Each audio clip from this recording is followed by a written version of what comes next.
Kalimantan Barat itu luas banget, lebih luas dari yang orang kira. Banyak yang cuma tahu soal hutannya, pohon dan orangutan. Padahal ada sisi lain yang bikin merinding, cerita misteri yang diwariskan turun-temurun. Setiap daerah punya kisah horor, Kalimantan Barat juga. Di sini bukan cuma hantu gedung tua, tapi juga makhluk gaib di hutan dan penunggu danau. Cerita-cerita ini bikin penasaran, kayak gebetan yang gak balas chat. Kenapa sih kita suka cerita misteri? Karena sensasinya nagih, apalagi kalau tempatnya nyata. Rasanya kayak jadi figuran di film horor, deg-degan, tapi seru. Jadi kali ini gue mau ajak kalian tur misteri ke Kalimantan Barat. Kita bakal bahas tempat-tempat angker danau, istana tua, sampai hutan keramat. Siapin mental, siapa tahu setelah ini kalian lihat Kalimantan Barat dengan cara yang beda. Baca sambil peluk guling juga boleh. Siap? Yuk, mulai petualangan aneh ini. Di Singkawang ada Danau Biru, airnya jernih, tanahnya putih, instagramable banget. Tapi di balik keindahannya, ada cerita seram. Danau ini bekas tambang emas dalam banget, katanya nggak kelihatan dasarnya. Warga percaya ada penunggu, makanya dilarang berenang, apalagi sore hari. Sudah ada yang tenggelam dan jasadnya susah ditemukan, seolah disembunyikan. Mitos paling terkenal, siluman buaya putih, penjaga danau.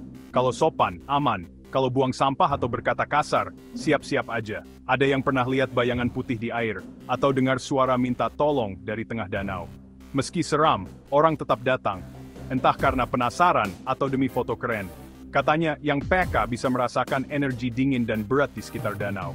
Jadi, kalau ke Danau Biru, nikmati pemandangannya, tapi jaga sikap. Jangan sampai penunggunya ikutan foto bareng kamu.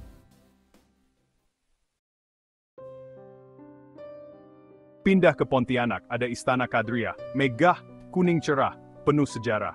Siang ramai wisatawan, malam berubah jadi lokasi horor. Cerita paling populer, hantu noni Belanda yang galau. Konon, dia punya cinta terlarang dengan pangeran, tapi berakhir tragis. Arwahnya gentayangan, mencari kekasihnya. Penjaga malam sering lihat sosok perempuan bule bergaun putih, berdiri atau berjalan lalu menghilang. Kadang terdengar suara tangisan dari arah Meriam, tapi nggak ada siapa-siapa. Noni ini nggak ganggu, cuma galau. Ada juga cerita suara gamelan malam-malam, atau cermin seribu yang katanya bisa munculin bayangan lain. Makanya, istana tutup malam hari, biar hantunya bisa istirahat atau pacaran tanpa diganggu. Kalau berani, coba aja datang malam-malam, tapi jangan salahkan siapa-siapa kalau pulang merinding. Nebles. Sekarang kita masuk ke hutan-hutan Kalimantan Barat. Lebat, liar, dan penuh misteri. Menurut kepercayaan Dayak, ada hutan larangan yang gak boleh dimasuki sembarangan. Aturannya ketat, nggak boleh nebang pohon, berburu, atau ambil apapun.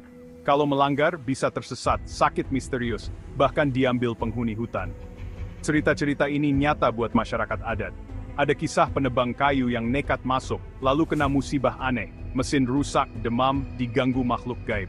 Kadang terdengar suara pasar malam di tengah hutan, padahal nggak ada siapa-siapa. Ada juga orang bunian, makhluk halus yang bisa menyesatkan orang. Makanya kalau masuk hutan, harus ditemani orang lokal yang paham adat. Jangan sok jagoan, nanti malah jadi berita. Hutan Kalimantan bukan tempat buat coba-coba.